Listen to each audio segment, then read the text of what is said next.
Hello friends, नमस्ते दोस्तों। आज मैं आप लोगों को एक बहुत ही इंटरेस्टिंग स्टोरी सुनाने जा रही हूँ। आई होप आप लोगों को पसंद आएगी ये स्टोरी। तो ये स्टोरी एक किसान की है जिसका नाम रामू होता है।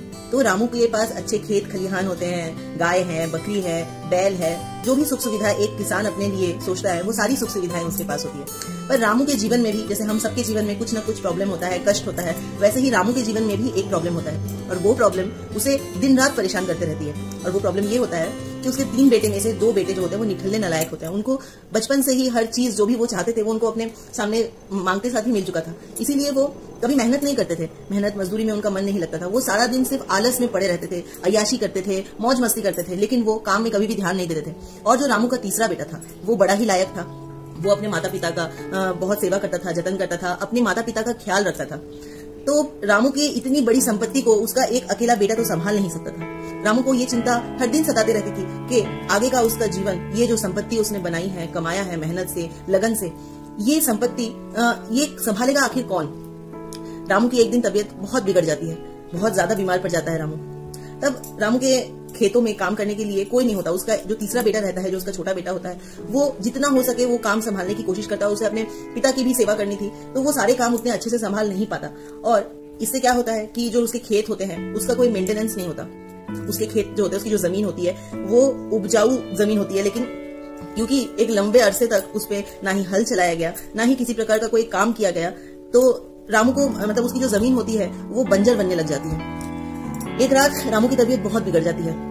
तब वो अपने परिवार से उसे अकेला छोड़ने के लिए कहता है। रात में रामू, कई लोग उसे देखते हैं कि वो अपनी खेतों की ओर जा रहा है। खेतों की ओर जाते हुए रामू को लोग देखते हैं और सुबह रामू की लाश खेत में ही मिलती है। उसने अपने खेतों में ही अपना दम तोड़ दिया, क्योंकि उसे अपने खेतों से बहुत ज्यादा प्यार था। अब रामू तो जा चुका था, अब बारी आई उसकी संपत्ति की। अब संपत्ति किसको मिलेगी, क्या मिलेगी?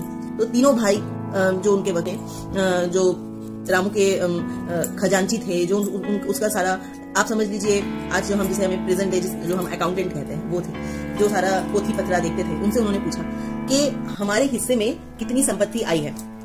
तो रामू ने अपनी जितने भी पैसे थे, गहने थे, सारी संपत्ति, गायें जो थी, वो सब अपने बेटे, तीसरे बेटे के नाम कर दी थी। और जो बाकी 2 बेटे थे उनके हिस्से में एक कलश था और उनके हिस्से में खेत थे।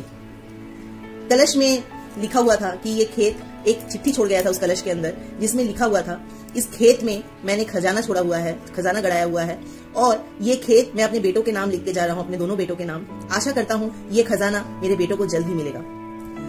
अब तीसरे बेटे की, अब जमीन खोदना कोई चने खाने का काम तो है नहीं। जमीन खोदने के लिए बहुत मेहनत करनी पड़ती है। तो उनके जो 2 बेटे थे वो आपस में लड़ने लगे कि ये जमीन कौन खोदेगा। आखिर में कोई तैयार नहीं हुआ जमीन खोदने के लिए। फिर रामू के जो 2 बेटे थे वो राजा के पास गए कि हमारे साथ अन्याय हुआ है। राजा ने पूछा क्या अन्याय हुआ है? रामू के 2 बेटों ने कहा कि हमारे हिस्से में हमारे पिता ने कोई संपत्ति नहीं छोड़ी, सिर्फ हमारे खेत छोड़े हैं और एक कलश छोड़ा है जिसके अंदर लिखा हुआ है, एक चिट्ठी है जिसमें लिखा हुआ है कि इस खेत में खजाना है और ये मेरे बेटों को जल्द मिल जाए। ये इसी आशा में मैं ये खेत उन्हें सौंप के जा रहा हूँ। तो वो राजा ने कहा तो इसमें नाइंसाफी कहाँ हुई? उन्होंने कहा कि इस खेत को हमें खोदना होगा और इसमें बहुत मेहनत लगेगी, हम ये खेत नहीं खोद सकते, हमें भी संपत्ति चाहिए, हमें भी धन दौलत चाहिए कि हम अपनी जिंदगी आराम से बिता सकें। राजा बहुत विचार विमर्श कर अपने मंत्रियों के साथ बात करने के बाद, जो उनके जो सबसे मतलब जो सलाहकार थे, करीबी सलाहकार थे, उनसे वो पूछते हैं कि आप ही बताइए अभी ये क्या किया जाए। तब वो कहते, देखिए आपके पिता ने बहुत सोच समझ के ये संपत्ति अपने तीसरे बेटे के नाम की है और ये जमीन आप लोगों के नाम की है। अब आपके पास और कोई चारा नहीं है, ये जमीन तो आपको खोदनी ही पड़ेगी। अब उनके पास कोई और ऑप्शन तो बचता है नहीं, तो वो 2 बेटे निकल पड़ते हैं अपने खेत में और रोज सुबह जाके वो अपने खेत को खोदने लग जाते हैं और उनके हिस्से में जो बैल थे उनका भी इस्तेमाल करते हैं। खेत खोदते जाते हैं पर उन्हें कुछ नहीं मिलता। फिर इतनी खुदाई करने के बाद आधे से ज्यादा जमीन वो खोद चुके थे, तभी भी उन्हें कुछ मिला नहीं। अब इतनी जमीन खोदने के बाद उनके दिमाग में आता है अब जमीन खोद ही दिया है तो अनाज के बीज भी डाल दिए जाए, तो वो बीज डाल देते हैं। फिर बहुत सारा मतलब अच्छी अनाज, उस साल वो जो जमीन थी बहुत उपजाऊ होती है, अनाज होता है अच्छा खासा उनको, फिर वो उन्हें बेचते भी हैं, उन्हें पैसे भी अच्छे कमाने को मिलते हैं। फिर वो राजा के पास जाते हैं, उन्हें एक मटका मिलता है। आखिर में उस खेत को खोदने के बाद उन्हें एक मटका मिलता है जिसके अंदर भी एक चिट्ठी थी और उसमें लिखा था, आशा करता हूँ कि अब तुम्हें खजाना मिल चुका होगा। फिर वो राजा के पास दोबारा जाते हैं और जाके कहते हैं कि हमारे पिता ने हमारे साथ बहुत बड़ी नाइंसाफी की है, उन्होंने हमें बेवकूफ बनाया है। तब राजा कहते हैं कैसे? उन्होंने हमसे पूरी खेत को खुदवाया लेकिन खेत में कहीं पे भी खजाना नहीं था। एक घड़ा था जिसके अंदर में एक चिट्ठी पड़ी थी और उसमें लिखा था कि आशा करता हूँ कि तुम्हें खजाना मिल गया हो। हमें शक है कि हमारे छोटे भाई ने उस खजाने को चोरी किया। तब राजा कहते हैं, क्या तुमने पूरे खेत को खोद डाला? बोला हाँ, खेत तो हमने खोद दिया। हमने सुना कि तुम्हारे खेत में इस बार बड़ी ही उपजाऊ फसल उगी है। हाँ, उगी है। इतना खेत खोद दिया तो हमने सोचा कि हम अनाज भी लगा दे और बड़े अच्छे दाम में बिकी है तुम्हारी अनाज। तो फिर वो बोलते हैं हाँ, काफी अच्छे मतलब प्राइस में बिकी है हमारी अनाज।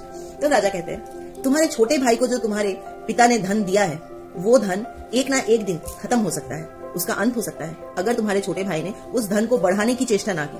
पर तुम लोग आलस के मारे थे, तुम्हें आलस आता था हर काम करने में और तुम्हें किसी काम को करने में कोई रुचि नहीं थी, इसलिए तुम्हारे पिता ने तुम्हें धन दौलत ना देके जमीन दी ताकि तुम मेहनती बनो और इस मेहनत से अपनी इस जमीन में उपजाऊ फसल उगाओ जो तुम्हें हर साल अच्छी दाम में तुम बेच सको और तुम्हें ऐसा धन मिले जो कभी खत्म ना हो। तो दोस्तों, आपको इस कहानी का मतलब समझ में आया? इसका आप लोगों को लास्ट में जो मैसेज है वो आप लोगों को मैं आशा करती हूँ मिला होगा। हमारे पूर्वज जो हमारे फोर फादर्स है वो हमारे लिए उन्होंने बहुत कुछ छोड़ के गए हैं। ये जमीन है, इतना अच्छा हमारी कंट्री में आर्किटेक्चर है। अगर आप देखो एक से एक, मतलब ऐसे आप उत्तराखंड में देख लो, इतना भयंकर मतलब बाढ़ आया, पहाड़ टूट के गिरा, लेकिन क्या वहाँ सब कुछ वहां पे बह गया, लेकिन केदारनाथ मंदिर जो था वो वहीं का वहीं खड़ा था, just because of its perfect जो आर्किटेक्चर उस समय का उन्होंने किया था, डिजाइन था, आर्किटेक्चरल डिजाइन था, उस वजह से। तो हम आज के समय में क्या कर रहे हैं? क्या हम जो घर बनाते हैं क्या वो फेवरेबल है हमारे लिए, हमारे हेल्थ के लिए, एनवायरनमेंट के लिए? ये हमें सोचने की जरूरत है। और सिर्फ घर ही नहीं, हमारे पुरखों ने जो भी हमें देके गए, हमारी जिम्मेदारी है कि हम उसको बढ़ाएं। हम कहते हैं कि हमारा जो देश है भारत, वो सोने की चिड़िया था, सोने की चिड़िया था, तो हमें दोबारा उसे सोने की चिड़िया बनाना है। सोने की चिड़िया क्यों, हमें हीरे की चिड़िया बनाना है। और इसके लिए हमें कोई बहुत बड़ा मेहनत नहीं करना है। शुरुआत जब इंसान स्कूल में भर्ती होता है वो नर्सरी से करता है, इसीलिए हमारे लाइफ में हमें छोटे छोटे चेंजेस करने चाहिए जिसका हमें पॉजिटिव रिजल्ट मिले लाइफ में जाके। छोटे छोटे रिजल्ट करेंगे, उसी से हम एज ए इंडिविजुअल हम इवॉल्व होंगे और आगे जाके हम देश के लिए, उन्नति के लिए भी काम आ सकते हैं।